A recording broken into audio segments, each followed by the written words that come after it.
नमस्कार दोस्तों, इस दीपावली के अवसर पर बहुत बड़ी रहस्यमय जानकारी आपके सामने लेकर आए हैं। परमेश्वर कबीर साहिब जी कहते हैं, एक राम दशरथ का बेटा, एक राम घट घट में बैठा, एक राम का सकल पसारा, एक राम दुनिया से न्यारा।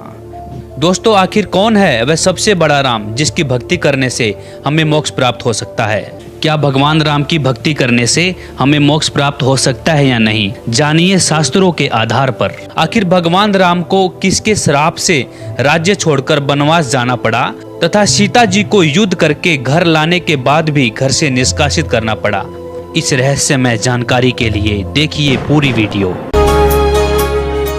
आओ इस दिवाली कुछ नया करें, इस दिवाली पटाखों को ना कहें, इस दिवाली जुआ सट्टे को ना कहें, हर बुराई से दूर रहें और कुछ नया करें। इस दिवाली हम आपके लिए कुछ नया बताने जा रहे हैं जिससे आपका जीवन ही बदल जाएगा। तो सबसे पहले ये जानते हैं कि दिवाली मनाते क्यों हैं। त्रेता युग में श्री रामचंद्र जी के वनवास से अयोध्या लौटने की खुशी में दिवाली मनाई जाती है। लेकिन क्या आपको पता है, दिवाली सिर्फ 2 वर्ष ही अयोध्या में मनाई गई, क्योंकि 2 वर्ष पश्चात सीता जी को श्री राम ने घर से निकाल दिया था। उस समय वह गर्भवती थी। इस फैसले से अयोध्या गमलीन हो गया था। अयोध्या वासियों ने 2 वर्षों तक दीपावली और दशहरा मनाया था। उसके पश्चात बंद कर दिया था कि जिस देवी के लिए रावण मारा गया, आज वह फिर से कितने रावणों का कष्ट झेलेगी। दिवाली खुशी का प्रतीक है। जब राजा और रानी अलग अलग हो गए तो न दिवाली राजा को अच्छी लगे और न प्रजा को।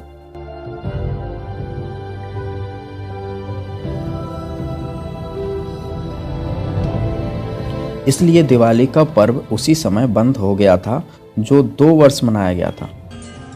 उसी आधार से भोली जनता यह पर्व मना रही है। अब आप खुद ही विचार कीजिए, क्या दिवाली मनाना सही है? जिसके कारण वर्तमान में प्रदूषण से सभी परेशान, जीव जंतुओं की हत्या, मिठाइयों में मिलावट, दिवाली के दिन ही पटाखों की शोरगुल में लूट और हत्याओं का अंजाम दिया जाता है। इन सभी मुसीबतों से, इन सभी परेशानियों से बचने के लिए हम आपके लिए लाए हैं जीने की राह, जिससे आपका जीवन खुशियों में बदल जाएगा। हर दिन खुशी की दिवाली मनाई जाएगी। परमात्मा को पाना बहुत आसान है, सतलोक में जाना बहुत आसान है, लेकिन काल भगवान ने जो हमारे ऊपर ये अननेसेसरी बोझ लाद रखा है, जैसे 56 प्रकार की पूजाएं, नाना प्रकार की रीति रिवाजें जिनका कोई औचित्य नहीं, हम बेमतलब अपना समय व्यर्थ करते थे। जैसे होली मनाते हैं, दिवाली मनाते हैं, अब इसमें के फंड शुरू कर दिया, बम भटकावेंगे।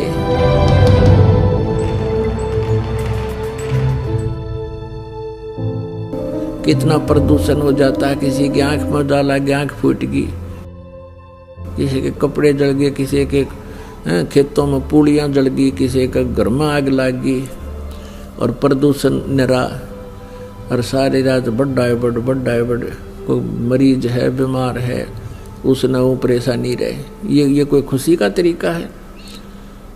और फिर उद्देश्य क्या? बिला इस दिन भगवान श्री राम सीता ने लेकर आया था, दिवाली वाले दिन वापस आया था, और वह गई भी तो थी काटी उसने 2 साल बाद से। फिर वो क्यों ना मनाया जिस दिन वह माँ दुखी रही, सारी उम्र तंग पाई? इस एक दिन के दिवाली वाले दिन ने के दे दिया सीता जी को। आजीवन भटकती रही, एक जंगल में टाइम पास किया, 2 बच्चों को लेकर के रहती थी। तो ये काल ने हमें ऐसा बना रखा है कि हम या तो भक्ति करें, नहीं करें तो ड्रामा सा करें, बस फिर इनको डाल दें इसमें 84 लाख योनियों। सीता जी के को रावण की कैद से छुड़वाने के लिए भगवान ने कितना प्रयत्न किया, श्री राम ने, और करोड़ों व्यक्तियों की हत्या होगी सीता जी को रावण की कैद से छुड़वाने के लिए। दिवाली किस उपलक्ष्य में मनाई जाती है कि श्री राम जी अयोध्या लौटे थे सीता जी को संग लेकर के। इसलिए उस खुशी में दिवाली दीपावली मनाने लगे, घर घर में दीप जगाने लगे। और कुछ ही दिनों के बाद सीता जी को स्वयं ही निकाल दिया घर से।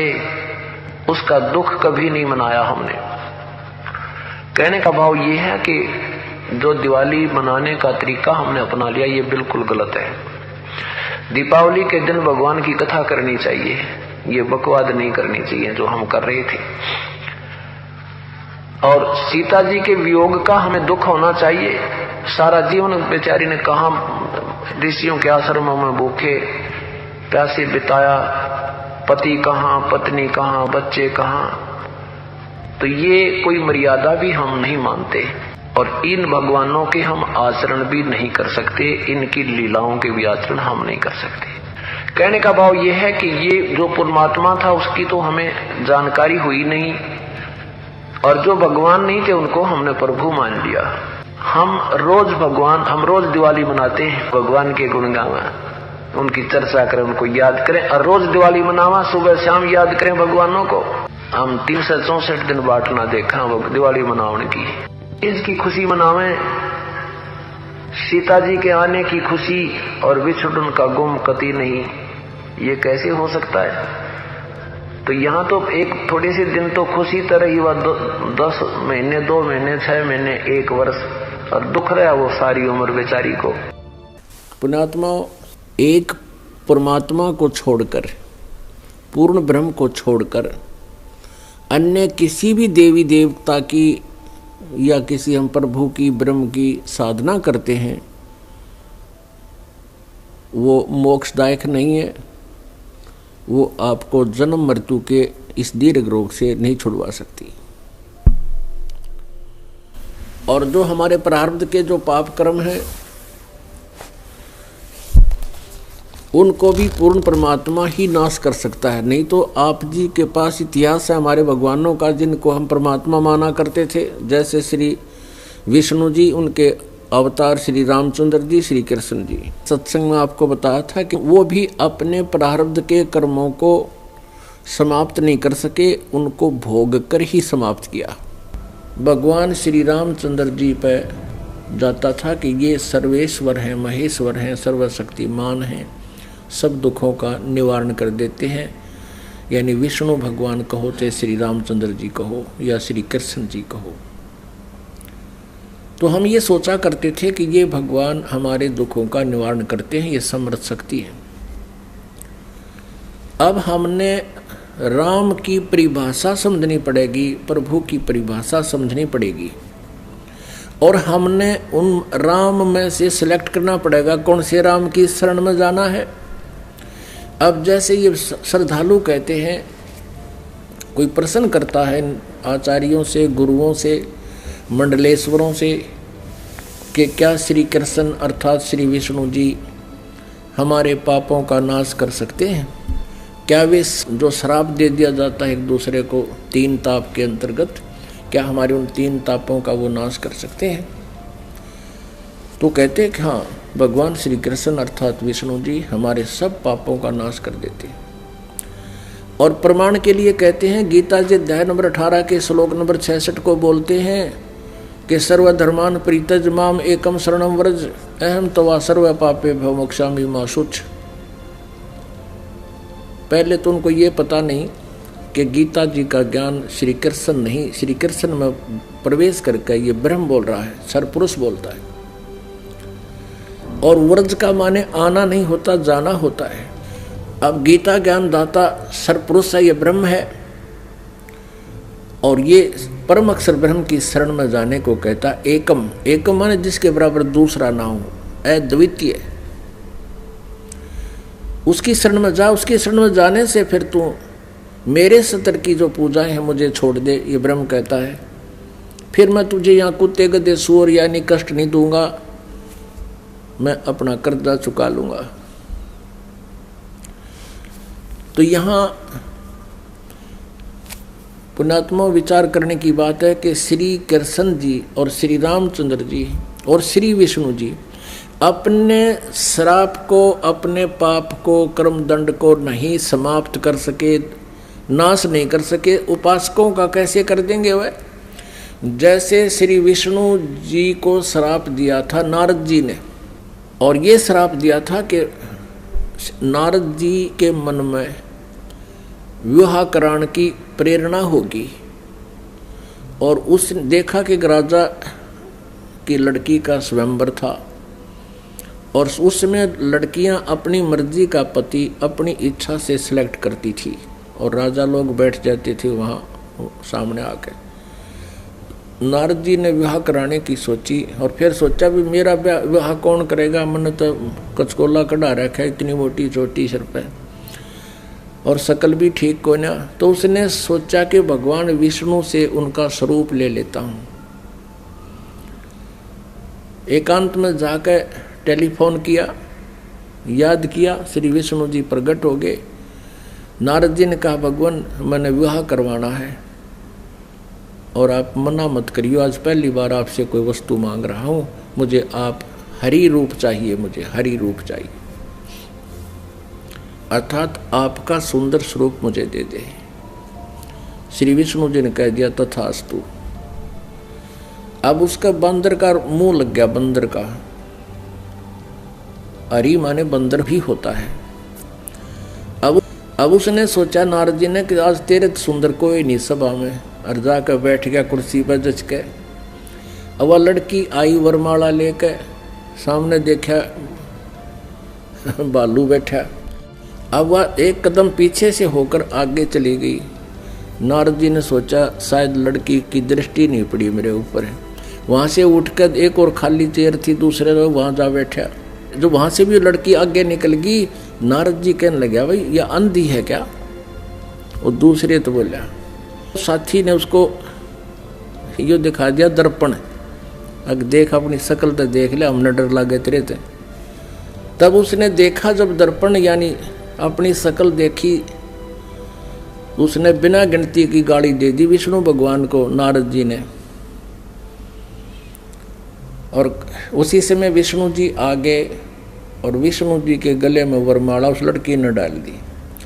तब नारद जी ने विष्णु जी से कहा कि तू सचमुच धोखेबाज है, जैसे आज मैं एक औरत के वियोग में रो रहा हूँ, एक जीवन तू सारा अपनी पत्नी के वियोग में रोएगा, तुम्हारा कभी मिलन नहीं हो पाओगा। उसी श्रापवश श्री विष्णु जी श्री रामचंद्र रूप में अयोध्या के राजा दशरथ के घर जन्मे। युवा होते ही विवाह हुआ, सीता जी के साथ विवाह होते ही वनवास हुआ। वनवास में तुरंत ही कुछ ही वर्षों के बाद सीता जी का अपहरण हुआ और रावण के साथ युद्ध हुआ। युद्ध के बाद घर ले आए सीता जी को, और एक धोबी के व्यंग से सीता जी को घर से निकाल दिया। आजीवन श्री राम और सीता जी का मिलन नहीं हुआ। पुण्यात्मा, भले ही श्री रामचंद्र जी अयोध्या का राज करते थे, लेकिन जिस व्यक्ति का परिवार कहीं हो, उसकी पत्नी कहीं, बच्चे कहीं और वो कहीं, वो सपने में भी सुखी नहीं हो सकता। और अंत समय में जब उसने पता चला कि मेरे पुत्र लव और कुश यहाँ पर हैं, उन्होंने भी उससे नफरत होगी और उनसे बात करना पसंद नहीं किया। और सीता जी भी पृथ्वी के अंदर समा गई, उसके दर्शन तक नहीं किए। पुण्यात्माओं, वैसे तो हम देखो ये भगवान माना करते थे, हमारी आंखें बिल्कुल बंद हो चुकी थी ज्ञान वाली। सीता जी को जब युद्ध के बाद घर लाना चाहा था श्री रामचंद्र जी ने, तो ये कहा था कि मैं परीक्षा लेकर घर चलूँगा, यदि तू परीक्षा में सफल होगी तो मैं मानूंगा तू निष्कलंक है, रावण से तेरा कोई संबंध शारीरिक नहीं हुआ, और यदि तू परीक्षा में सफल हुई तो खत्म हो जाएगी। क्या परीक्षा ली थी श्री रामचंद्र जी ने कि अग्नि में बैठा दी थी सीता जी को, आग लगा दी थी चिता बना के, और ये सोच लिया था कि यदि ये कलंकित होगी तो जल मरेगी टंटा कट्टे, और सही होगी निष्कलंक होगी तो जीवित रह जाएगी। तो सीता जी जली नहीं थी, परीक्षा में सफल हुई थी। उसके बाद फिर आकर के एक धोबी ने कह दिया, अपनी पत्नी ने कुटा था, वह कहता 2 दिन उस तो दुखी होकर अपने चली गई होगी मित्र प्यारी अपनी सहेली के यहाँ। और जब वो वापस आई तो उसने रात ने कुटा था और ये कह रहा था कि मैं ये दशरथ का बेटा रामचंद्र नहीं हूँ जो 12 वर्ष रावण के पास रही और फिर उसको अपने घर पे रखे बैठा है। उस समय राजा लोग एक विशेष न्यायकारी होते थे, भेष बदल कर अपनी नगरी में घुमा करते थे, कोई व्यक्ति दुखी तो नहीं है। तो रामचंद्र जी ने कान ला कर सुना तेरा जिक्र कैसे हो रहा है। उसने 2-3 बार दोहराई ये बात, इस बात पर कि मैं निंदा का पात्र बन गया हूँ सीता को घर ला कर। अगले दिन सीता को निकाल दिया कि मैं दुनिया की व्यंग नहीं सुन सकता और जाइए आप, मैं नहीं रख सकता आपको, आप रावण के पास रही हो। अब फुटे भाग हमारे इसे भगवान थे हमारे, गर्भवती पत्नी और अकेले निकाल सुबह भाग जाए यहाँ से, अरे कलेजा फटने हो जाता है। आदमी अकेला निकाल के देखो, वो तो एक औरत की जाति थी, कहाँ जंगल में जावे। और कहते हैं झाड़ झाड़ बैरी होता है स्त्री का। और ये थे हमारे भगवान, ये थे इनके करैक्टर, इनको हम कहते हैं मर्यादा पुरुषोत्तम। यह क्या मर्यादा थी भाई, एक गर्भवती पत्नी को और घर से निकाल देना, कितना मरो चाहे जीवे। ये तो कितना कट्टर स्वभाव होगा उस व्यक्ति का। अब कहने का भाव ये है पुण्यात्माओं, श्री रामचंद्र जी को जब पता चला, उसने अश्वमेघ यज्ञ करी थी, घोड़ा छोड़ दिया, लव कुश ने पकड़ दिया, रामचंद्र जी के छक्के छुड़ा दिए। सीता को पता चला तो दर्शन भी नहीं करे उसे, किसी के दर्शन करूं समागी धरती में। और श्री रामचंद्र जी ने आकर के वापस इसी दुख में सरयू नदी में जल समाधि ले ली, सरयू नदी में शरीर छोड़ दिया।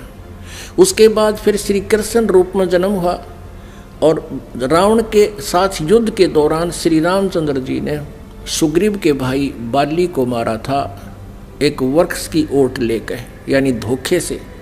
तो उसका भी बदला देना पड़ा श्री कृष्ण जी के रूप में। वही विष्णु वाली आत्मा श्री कृष्ण जी हुई और बाली वाली आत्मा यानी राम वाली आत्मा श्री कृष्ण रूप में द्वापर में जन्मे। और बाली वाली आत्मा एक शिकारी बना और उसने एक विषाक्त तीर बनवा लिया और श्री कृष्ण जी के पैर में तलवे में तीर मार दिया विषाक्त, जिसके कारण उसकी मृत्यु हुई श्री कृष्ण जी की। श्री कृष्ण जी ने जब पूछा उससे, उस पारधी से, शिकारी से, शिकारी ने भगवान से कहा कि हे राजन, मेरे से गलती धोखे से आपके पैर में तीर लग गया। आपके पैर में पद्म है, ये चमक रहा था, दिन का समय झुरमट सी वृक्ष की छाई हुई थी और मैं शिकार के लिए घूम रहा था। आपके ये पद्म की रोशनी मुझे लगा जैसे मृग की आंख है हिरण की, मैंने धोखे से गलती से तीर मार दिया और ये तो विषाक्त है, अब आप जी नहीं सकते, मुझसे धोखा हो गया, गलती होगी, माफ़ करो, क्षमा करो। तब श्री कृष्ण जी ने कहा कि बाली, ये तेरे से धोखा नहीं हुआ, ये ऐसा ही होना था भाई, मैंने तेरे को धोखे से मारा था त्रेता युग में और आज मैं वो बदला दे चला हूँ। अब दुर्वासा जी ने श्राप दिया था यादव कुल को, श्री कृष्ण जी के कुल को, श्री कृष्ण जी के समक्ष ही श्राप दे दिया था कि यादव कुल का नाश होगा। किसने? इस श्री कृष्ण जी का पुत्र प्रद्युम्न एक लड़की का स्वांग बनाकर पेट पर, गर्भवती लड़की का, स्त्री का स्वांग बना करके पेट पर लोहे का कड़ा बांध के ऊपर के गुजरियां वाले औरतों वाले कपड़े पहन के और एक नकली पति बनाकर दुर्वासा के पास गए थे उसे मजाक करने के लिए। और ये पूछा था कि हे ऋषि, सुना है आप भूत भविष्य वर्तमान की सभी बता देते हो, त्रिकालदर्शी हो, बताइएगा इसके लड़का होगा या लड़की। तब दुर्वासा ने ध्यान से देखा कि तो बकवाद कर रहे हैं, कह दिया था कि इससे तुम्हारा यादव कुल का नाश होगा। और दुर्वासा के श्रापवश 56 करोड़ यादव आपस में लड़कर मर गए और श्री कृष्ण जी भी उसी कढ़ाई के तीर से मरा जो उस शिकारी ने बना रखा था लोहे से। अपने आत्मा जब श्री कृष्ण जी, श्री रामचंद्र जी और श्री विष्णु जी तीनों रूपों में वो स्वयं हैं, वो अपने भी श्राप को यानी कर्म के दंड को नाश नहीं कर सके तो श्रद्धालु के कैसे कर देंगे। एक भक्त ने प्रश्न किया कि क्या श्री कृष्ण यानी विष्णु जी में कोई शक्ति नहीं है? जैसे श्री कृष्ण जी अर्थात विष्णु जी राजा मोरध्वज के घर गए थे, वहाँ उनके पुत्र ताम्रध्वज को आरे से चिरवा कर और उनको जीवित कर दिया था जब वो मृत्यु को प्राप्त हो गए थे।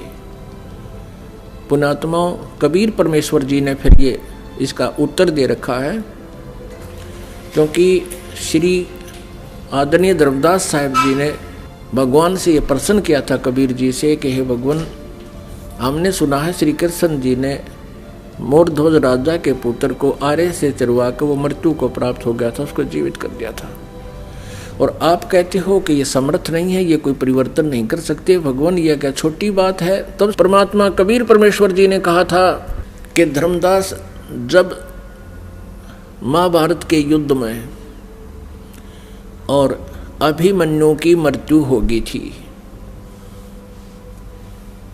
जो सुभद्रा पुत्र थे, और सुभद्रा श्री कृष्ण जी की सगी बहन थी, श्री कृष्ण जी अभिमन्यु को जीवित नहीं कर सके, वहीं पर वे विद्यमान थे।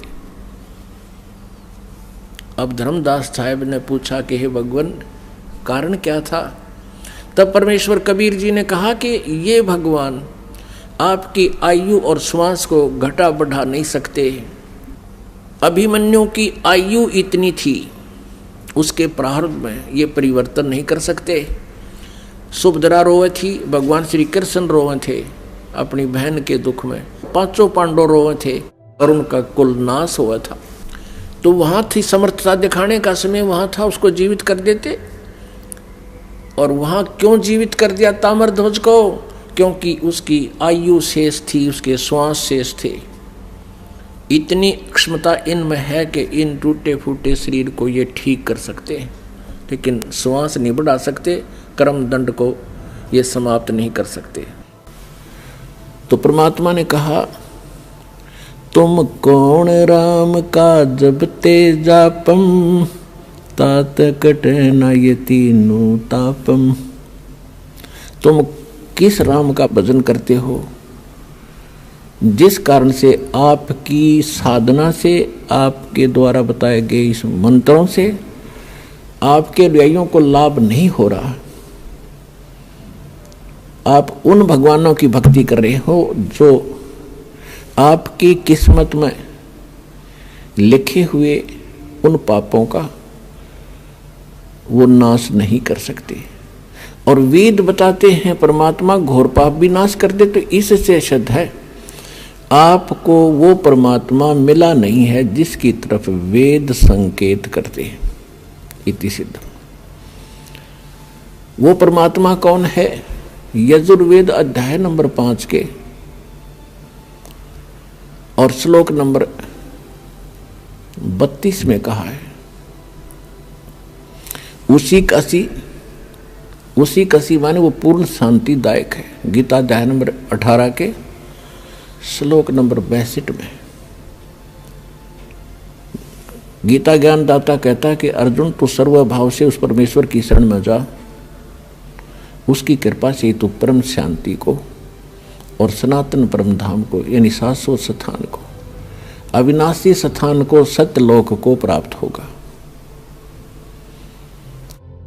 परम शांति को प्राप्त होगा। अब वेद क्या बताते हैं? यजुर्वेद अध्याय नंबर 5 श्लोक नंबर 32 में कहा है, उसी कसी यानी जो पूर्ण शांतिदायक है। कबीरसी, वो कबीर है, वो कबीर परमात्मा है। वेदों में उसको कबीर देव कहते हैं, हम उसको कबीर साहब कहते हैं, और कुरान शरीफ में उसको अल्लाहु अकबर कहा है। वो कबीर असी, बमभारी असी, वो कबीर परमात्मा है जो बमभारी माने बंधनों का, अरी माने शत्रु, जो बंधनों का शत्रु है। अंगारी असी जो पाप नाशक है, पापों का शत्रु। अग माने पाप, अरि माने शत्रु, जो पापों का शत्रु है, जो पाप नाशक है। और बंभारी जो कर्म बंधनों, जो हमारे, क्योंकि हम संस्कार से यहाँ फंसे हैं, हमारे संस्कार यहाँ पर हैं, तभी हम उन संस्कारों से जन्म मृत्यु में लगे हुए हैं। कभी किसी से हमारा संयोग है, किसी के हम पुत्र बन गए, किसी की पुत्री बन गए, किसी के पति बने, किसी की पत्नी बने। तो ये संस्कार हमारे जो हैं, इनके कारण हम बंद में हैं। और ये काल की बंद है, कैद है, बंदी ग्रह है। तो फिर परमात्मा खुद बताते हैं कि बंदी छोड़ हमारा नामम, अदर अमर है अस्थिर ठामम। अमर करूं सतलोक पठाऊं, ताते बंदी छोड़ कहाऊं। अमर करूं, तुम्हें यहाँ सदा के लिए सुखी कर दूंगा, जन्म मृत्यु से रहित कर दूंगा, तुम्हारे सब पापों का नाश करूंगा, सब संस्कार और बंधन यहाँ से समाप्त कर दूंगा, इसलिए मैं बंदी छोड़ कहलाता हूं। अनंत कोट ब्रह्मांड में बंदी छोड़ कहाँ आए, सो तो एक कबीर हैं जो जननी जने नमाए। आदरणीय गरीबदास साहिब जी गांव छुरानी जिला झज्जर वाले हरियाणा वाले को परमात्मा मिले थे। 10 वर्ष की आयु थी तब उनकी। किसान के घर जन्म था, जाट जाति में, खेतों में अपना पशु चरा रहे थे, गौवें चरा रहे थे। वहां परमात्मा आए सतलोक से, जैसा उनके नियम में है, अच्छी आत्माओं को मिलते हैं, उनको अपने ज्ञान से परिचित कराते हैं, सतलोक ले जाते हैं। तब उनको सचमुच वो एकदम दृश्य सारे सत्य महसूस हुए और परमात्मा ने उनके अंतःकरण में वो यथार्थ ज्ञान योग उनका खोल के और वो फीड कर दिया था, यथार्थ ज्ञान उनके अंदर भर दिया था। परमात्मा के ज्ञान से, परमात्मा के से प्राप्त दिव्य दृष्टि से गरीबदास साहिब जी ने फिर बताया, अनंत कोटि ब्रह्मांड का एक रति नहीं भारे, सतगुरु पुरुष कबीर हैं ये कुल के सिरजनहार। यानी हमारे सदग्रंथ बताते हैं कबीर इज गॉड, आंखों देखा वो महापुरुष बताते हैं Kabir is God. Who Kabir, वो कौन कबीर? अनंत कोट ब्रह्मांड का एक रति नहीं भारे, सतगुरु पुरुष कबीर हैं ये कुल के सिरजनहारे। हम सुल्तानी नानक तारे दादू को उपदेश दिया, जात जुलाहा भेद न पाया वो काशी माहे कबीर हुआ। अब स्पष्ट भी कर दिया कि हु कबीर, जो काशी में जाति जुलाहा धानक रूप में रहा करते थे, वो है वो भगवान सिरजनहार। गरीबदास साहिब जी कह रहे हैं कि मुझे और इब्राहिम सुल्तान अधम एक मुसलमान राजा था इराक देश का, उसको और आदरणीय दादू साहिब जी को, आदरणीय नानक साहिब जी को हम सुल्तानी नानक तारे और दादू को उपदेश दिया, जात चुलाहा भेद नहीं पाया वो काशी माहे कबीर हुआ। अब स्पष्ट कर रहे हैं गरीबदास साहिब जी कि मुझे पार किया, दादू साहिब जी को पार किया, नानक जी को पार किया। अब दादू साहिब जी को परमात्मा ऐसे ही मिले थे जैसे गरीबदास साहिब जी को मिले थे। उन्होंने कहा था, जिन मुझको निज नाम दिया सोए सतगुरु हमार, दादू दूसरा कोई नहीं ये कबीर सिरजनहार। दोस्तों, आप भी अपने घरों में रोज खुशियों के दीप जलाना चाहते हैं तो आज ही विजिट करें हमारी वेबसाइट www.jagatgururampalji.org और डाउनलोड करें निःशुल्क पुस्तक जीने की राह। जीने की राह पुस्तक आप फ्री SMS द्वारा भी मंगा सकते हैं। निःशुल्क पुस्तक मंगाने के लिए WhatsApp या SMS करें हमारे निम्नलिखित नंबरों पर। और संत रामपाल जी महाराज के मंगलमय प्रवचन देखिए इन चैनलों पर।